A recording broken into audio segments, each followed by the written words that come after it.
Hi, my name is Sergio, and I'm going to show you how do we do the tequila Viviana.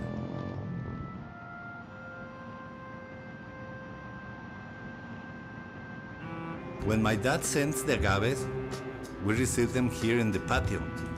Here we divide them to have them equally cooked in our brick oven, or horno de mampostería as we call it.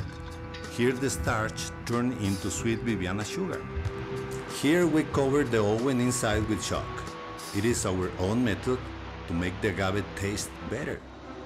When the cooking is done, after 48 hours, we take the agave out and this is sent to the mill.